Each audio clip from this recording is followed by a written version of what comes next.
दोस्तों 2024 शुरू होते ही रहस्यमयी भविष्यमालिका पुस्तक की भविष्यवाणियां वायरल होने लगी हैं। ऐसा माना जाता है कि आज से 600 वर्ष पूर्व उड़ीसा में जगन्नाथ मंदिर के पास जन्मे संत अच्युतानंद जी को भूत, वर्तमान और भविष्य तीनों कालों को देखने की दिव्य शक्ति प्राप्त हुई थी और उन्होंने भविष्य में होने वाली इन घटनाओं पर एक पुस्तक भविष्यमालिका लिखी थी। और आज वर्तमान में उनकी यही भविष्यवाणियां उनकी किताब से निकलकर तेजी से सोशल मीडिया पर वायरल हो रही हैं, जिसमें से अधिकतर भविष्यवाणियां पृथ्वी के अंत को निकट बता रही हैं। इनके अनुसार कलयुग का अंत 2032 में हो जाएगा और चीन 13 मुस्लिम देशों के साथ मिलकर भारत पर हमला करने वाला है, जो तृतीय विश्व युद्ध होगा। नमस्ते दोस्तों, आप सभी का हाइपर क्वेस्ट के एपिसोड नंबर 78 में स्वागत है। दोस्तों आज के एपिसोड में हम सोशल मीडिया पर चर्चित मिस्टीरियस भविष्यमालिका पुस्तक के बारे में जानेंगे और हम ये भी जानने का प्रयास करेंगे कि इस पुस्तक में दी गई भविष्यवाणियां सच है या फिर ये सोशल मीडिया पर फैलाई गई एक फेक न्यूज का जाल है। तो दोस्तों बिना किसी विलंब के आज के विश्लेषण को प्रारंभ करते हैं।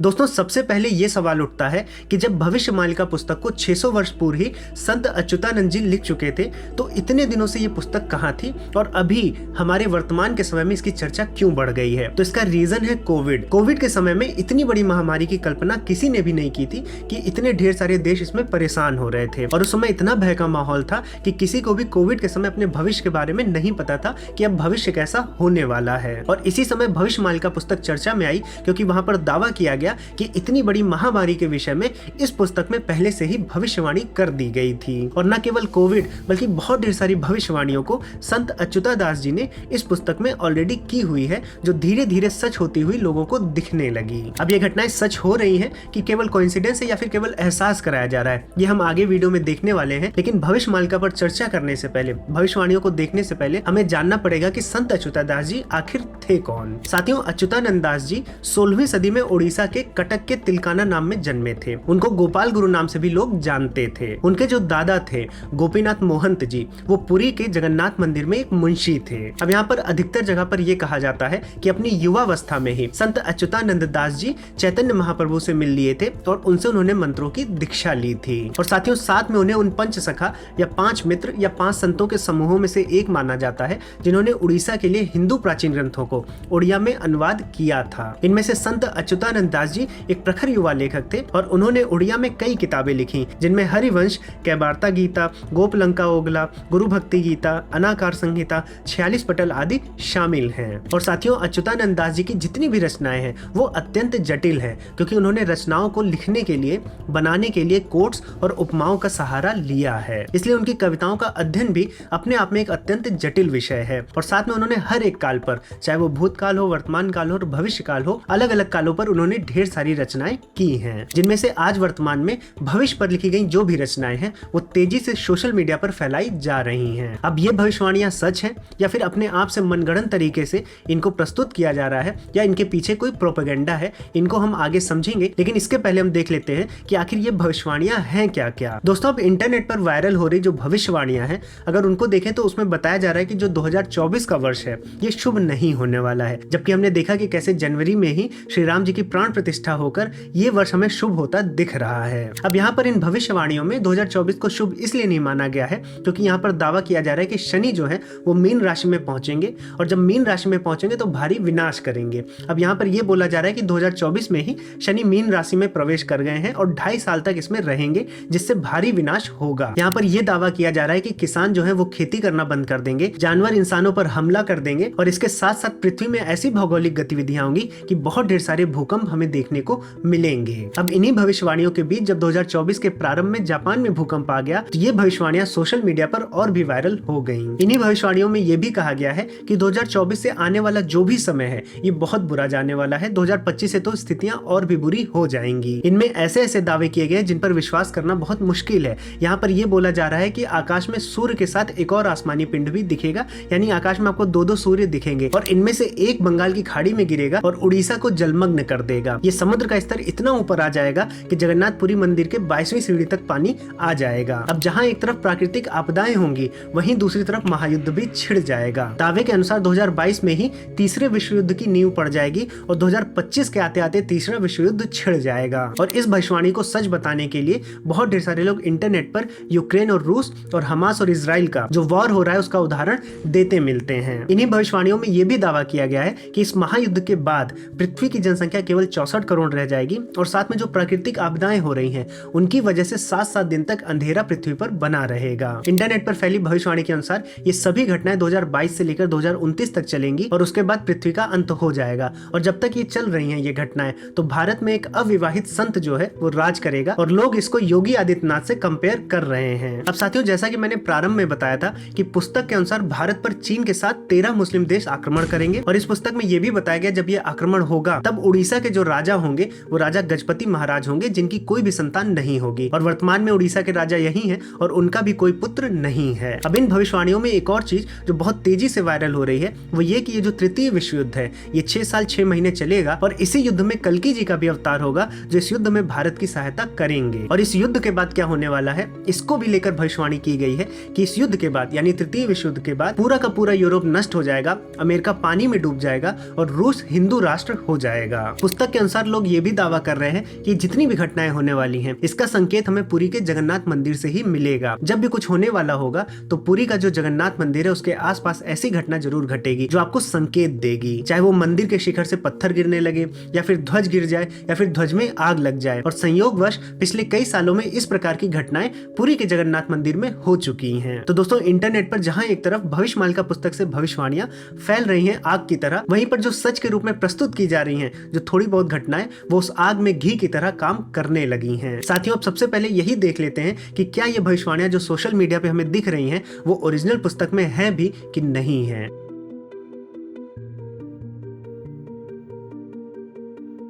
साथियों, मनुष्य कभी फ्यूचर में जा पाएगा या फ्यूचर के बारे में जान पाएगा इसकी पुष्टि अभी तक विज्ञान ने नहीं की है। हाँ, एक टाइम डायलेशन का कॉन्सेप्ट जरूर है जिससे हम समय में आगे जा सकते हैं, समय की लेंथ को घटा या बढ़ा सकते हैं, लेकिन वो प्रैक्टिकली पॉसिबल नहीं है। अब दोस्तों, जब हम धार्मिक ग्रंथों की तरफ देखते हैं तो हमारे जो ऑथेंटिक हिंदू धार्मिक ग्रंथ हैं उनमें से एक पतंजलि जी का योग सूत्र है जो आज से 2500-3000 साल पहले महर्षि पतंजलि जी द्वारा लिखा गया था। अगर आप इस ग्रंथ की चर्चा करेंगे तो इस ग्रंथ में, इस दर्शन में समय पर बहुत काम हुआ है, समय पर बहुत ढेर सारे सूत्र दिए गए हैं जहां पर बताया गया है कि एक योगी किस प्रकार से समय के क्रम पर विजय प्राप्त कर सकता है और एक ही समय पर एक ही जगह पर हर समय का ज्ञान प्राप्त कर सकता है। लेकिन ये योग की अंतिम सीढ़ियां हैं, ये निर्बीज समाधि से लगने के पहले की जस्ट योगी की अवस्था रहती है जो हमारे और आपके बस की बात नहीं है। अगर आपको क्यूरियोसिटी हो रही है और जानना चाहते हैं कि ये कैसे संभव होता है तो आप महर्षि पतंजलि जी की योग सूत्र पुस्तक को खरीद सकते हैं और उसको पढ़ सकते हैं और उसमें से विशेषकर आप विभूतिपाद को पढ़ सकते हैं जहां पर इन सुपर नेचुरल सिद्धियों के बारे में बताया गया है और यही सब सिद्धियां भी हनुमान जी के पास थी क्योंकि वो योगी थे। साथियों, मैं भी महर्षि पतंजलि जी के योग सूत्र को अपने शिक्षण मैप पर पढ़ा रहा हूँ। विभूतिपाद के एक एक संस्कृत सूत्र की व्याख्या मैंने की है, तो अगर आपको मुझसे सीखना है तो आप शिक्षण मैप पर योग दर्शन के कोर्स में एनरोल कर सकते हैं। वहां पर योग दर्शन के साथ साथ मैंने जितने भी हिंदू दर्शन है उन पर कोर्स बनाया है, आप उन्हें वहां पढ़ सकते हैं। साथ में शिक्षण मैप पर एक निपुण संस्कृताचार्य जी आपको संस्कृत भाषा भी सिखा रहे हैं जिससे आपको हिंदू प्राचीन ग्रंथों में जो संस्कृत है वो भी मूल स्वरूप में आपको समझ में आ पाए। साथियों, सभी कोर्सेज रिकॉर्डेड वीडियोस हैं, तो आप जब भी एनरोल करेंगे आपको सारी की सारी वीडियोस आजीवन काल के लिए, हमेशा के लिए उपलब्ध करा दी जाती है। और अगर आपको पढ़ते समय कोई प्रश्न आता है तो उसके लिए बीच बीच में हम ऐप पर लाइव सेशंस लेते हैं और एक डेडिकेटेड व्हाट्सएप ग्रुप भी है जहां पर आपकी क्वेरीज सॉल्व की जाती है। साथियों, आप हाइपरक्वेस्ट चैनल को इतना सपोर्ट करते हैं इसलिए एक हाइपर 15 कूपन कोड भी बनाया गया है। अगर आप हाइपर 15 कूपन कोड को शिक्षण प्लेटफॉर्म पर यूज करेंगे तो आपको हर एक कोर्स पर 15% का डिस्काउंट भी मिलेगा। तो दोस्तों, आज ही शिक्षण मैप को डाउनलोड करें। मैं ऐप की लिंक नीचे डिस्क्रिप्शन बॉक्स और कमेंट सेक्शन में दे रहा हूँ। साथियों, अब आइए देखते हैं कि इंटरनेट पर जो भविष्यवाणियां उपलब्ध हैं क्या वो भविष्यमालिका पुस्तक से हैं या नहीं है। दोस्तों, अब जब कोई साधारण व्यक्ति भविष्यमालिका में इंटरेस्ट लेता है, जिज्ञासा रखता है कि ये क्या है और उसके विषय में गूगल पर खोजता है तो यहाँ पर एक पुस्तक उपलब्ध मिलती है जो आपको नॉर्मल जो भी अमेजॉन, फ्लिपकार्ट मार्केट प्लेस है वहां पर मिल जाती है, भविष्यमालिका पुराण। और ये वही पुस्तक है जिससे भविष्यवाणियां इंटरनेट पर वायरल हो रही हैं। अब यहाँ पर ध्यान देने वाली बात यह है है कि ये पुस्तक अच्युतानंद दास जी द्वारा नहीं लिखी गई है। और साथ में अगर आप इस पुस्तक का नाम देखेंगे तो ये भविष्य मालिका पुराण नाम से पब्लिश्ड है। अब चूंकि इस पुस्तक में भविष्य मालिका के साथ पुराण शब्द भी लगा है, इसलिए कई भाई कंफ्यूज हो जाते हैं और सोचते हैं कि ये भविष्य पुराण ही है, जबकि भविष्य पुराण हमारी सनातन के जो कोर 18 पुराण है उनमें से एक ग्रंथ है जिसको वेदव्यास जी ने संस्कृत भाषा में लिखा था। वहीं पर भविष्य मालिका संत अच्युतानंद दास जी की एक रचना है। और जब आप इस पुस्तक को देखते हैं जो अमेजॉन फ्लिपकार्ट पर मिल रही है, ये बहुत संदिग्ध पुस्तक है क्योंकि ये अच्युतानंद दास जी द्वारा नहीं लिखी गई है। लेकिन हम इसमें यह भी मान सकते हैं कि इस पुस्तक को जिसने भी लिखा है वो जो मूल प्रतियां थी भविष्य मालिका की जो अच्युतानंद दास जी द्वारा लिखी गई थी उड़िया भाषा में, हो सकता है उसका ये ट्रांसलेशन हो। लेकिन पुस्तक में कहीं भी लेखक ये स्पष्ट नहीं कर पाए हैं कि ये कौन सी मूल प्रतियां हैं जिसका वो ट्रांसलेशन दे रहे हैं और ये मूल प्रति कहाँ उपलब्ध हैं। बल्कि इस पर मिस्ट्री क्रिएट करते हुए कुछ लोग ये फैलाने लगे हैं कि इसकी मूल प्रतियां या तो सरकार के पास है या तो जगन्नाथपुरी के मंदिर में संग्रहित है और बंद ताले के पीछे पड़ी हैं। अब हमारे चैनल हाइपरक्वेस्ट से कभी भी अंधविश्वास नहीं फैलाया जाता, तो ये आप मान लीजिए कि जब तक ये मूल प्रतियां आपके समक्ष ना आ जाएं, तब तक आपको किसी भी भविष्यवाणी को सच नहीं मानना चाहिए। अगर कोई किसी भविष्यवाणी पर दावा कर रहा है तो आपको मूल प्रति का वो रेफरेंस मांगना चाहिए जहां पर अच्युतानंद दास जी ने उस भविष्यवाणी को किया हो। और साथ में पहले ये भी मैंने बताया था कि अच्युतानंद दास जी की जो बेसिक रचनाएं हैं, जो अलग रचनाएं उपलब्ध हैं, वो इतनी क्लिष्ट हैं और कोड वर्ड में लिखी गई हैं जिनको ट्रांसलेशन कर पाना ही अत्यंत कठिन है। एक शब्द के कई अर्थ हो सकते हैं, लेकिन जब आप ये भविष्य मालिका पुराण देखेंगे जो कि इंटरनेट पर इजीली अवेलेबल है, वो इतनी सरल भाषा में आपको दिखेगी और उसमें ऐसी ऐसी बातें लिखी मिलेंगी जो आपको पक्का पता चल जाएगा कि वो मिलावटी हैं, क्योंकि इस पुस्तक में छंदों की रचना का स्तर बहुत ही सरल और निम्न कोटि का है। साथ में इस पुस्तक में जो भी घटनाक्रम बताए हैं उनको अगर आप ध्यान से पढ़ेंगे तो आपको अकाउंटेबिलिटी पर भी शक होगा, क्योंकि जब ये बताया जा रहा है कि चीन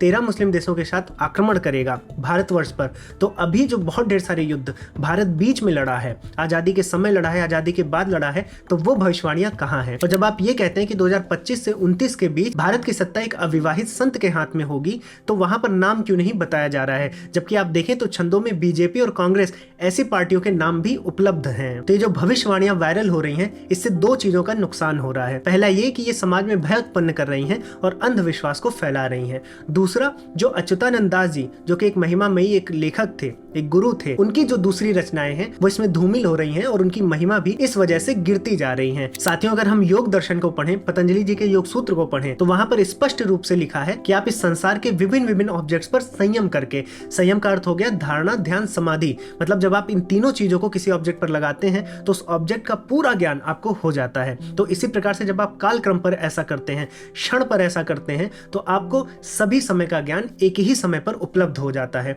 तो ये सब विधियां वहां पर बताई गई हैं। अगर आपको इसमें इंटरेस्ट है तो मैं इस वीकेंड पर रविवार को अपने शिक्षण ऐप पर योग दर्शन पर एक फ्री लाइव क्लास करने जा रहा हूं, बिल्कुल फ्री होगी। 1 घंटे का समय निकालिए, वहां पर योग सूत्र में दी गई इन सिद्धियों के विषय में भी मैं चर्चा करूंगा। तो निसंदेह हम ये कह सकते हैं कि अगर हम दर्शनों को मानते हैं, विशेषकर महर्षि पतंजलि जी के योग दर्शन को, तो ये संभव है, ये विभूतिपाद में दिया गया है कि एक योगी समय पर विजय प्राप्त कर सकता है और आगे की पीछे की हर चीज की बातें उसको एक समय में प्राप्त हो सकती हैं। तो उसके विषय में हम फ्री लाइव क्लास में चर्चा करेंगे। आप शिक्षण ऐप को डाउनलोड करके जुड़ सकते हैं, बिल्कुल फ्री रहेगा। लेकिन ये जो चीजें फैलाई जा रही हैं सोशल मीडिया पर किसी एक ऐसी किताब के माध्यम से जिसकी कोई भी अकाउंटेबिलिटी है, तो उसके पीछे मत पड़िए और सत्य बिना जाने उसको वायरल मत करिए। देखिए, भविष्य का पता तो श्री कृष्ण जी को भी था, लेकिन वो अर्जुन को भविष्य के विषय में नहीं ज्ञान देते हैं, उनको वो निष्काम कर्म करने को कहते हैं, क्योंकि ये एक साइकिल है, ये साइकिल चलती ही रहेगी। भविष्य का आप जान के भी क्या करेंगे। श्री कृष्ण जी को तो सब कुछ ही पता है, पास्ट भी पता है, फ्यूचर भी पता है, लेकिन तब भी वो निष्काम कर्म करने के लिए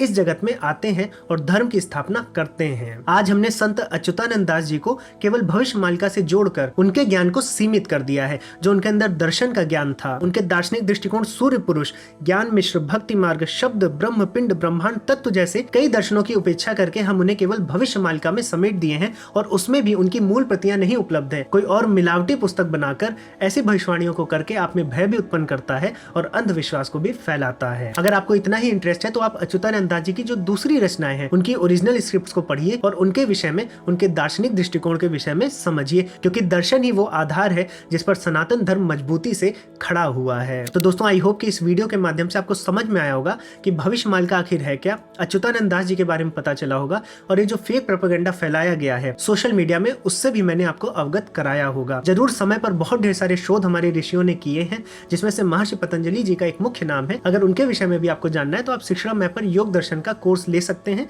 या फिर एक फ्री लाइव क्लास में करने वाला हूँ रविवार को, उसमें भी जुड़ सकते हैं। तो वहां हम इस विषय पर और भी चर्चा करेंगे। लेकिन हमारी आपसे ये विनती है कि आप इस प्रोपेगेंडे में मत फंसिए। आप दर्शनों की तार्किकता से ईश्वर को समझने का प्रयास कीजिए, उनमें बहुत ताकत है। साथियों, अगर आपको ये वीडियो पसंद आई है तो लाइक बटन पर जरूर क्लिक करें, अपने दोस्तों में, परिवारजनों में वीडियो को साझा करें, और अगर चैनल को सब्सक्राइब नहीं किया है तो चैनल को आज ही सब्सक्राइब कर लें। साथियों, अब मैं दूंगा इस वीडियो को यहीं पर विराम। अब मैं मिलूंगा एक नए टॉपिक के साथ नई वीडियो में। तब तक के लिए जय श्री राम।